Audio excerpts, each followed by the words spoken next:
ارتش امریکا میگوید در تنگی هرمز 6 قایق خردی ایران را غرق و چند پهپاد و موشک‌های بالدار را محو کرده است.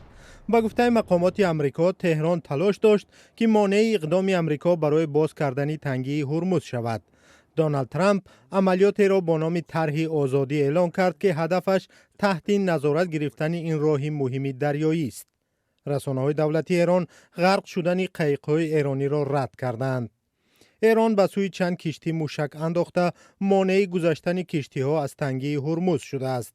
برید کوپر، فرمانده بلند مقام امریکا، به سوال اینکه آیا در پی حمله های ایران آتشبس اعلان شده در روز 8 اپریل نقض شد یا نه، پاسخ نداد. یک سازمان کشتیرانی تصدیق کرده است که در پی حمله روز گذشته در گلوگاه هرمز یک کشتی کره جنوبی آسیب دیده است، ولی کسی از ملاحان زیان ندیده است. ترامپ در یک پیام در شبکه‌های اجتماعی گفت که این کشتی جزئی عملیات رهایی نبود و پیشنهاد کرد که کره جنوبی به تلاش‌های امریکا برای حرکت امن کشتی‌ها از طریق هرمز بپیوندد.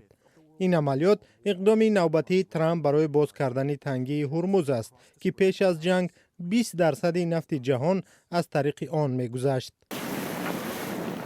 مقامات ایران اعلان کردند که در چند ساعت اخیر یگان کشتی بارکش از این تنگی نگذشته است.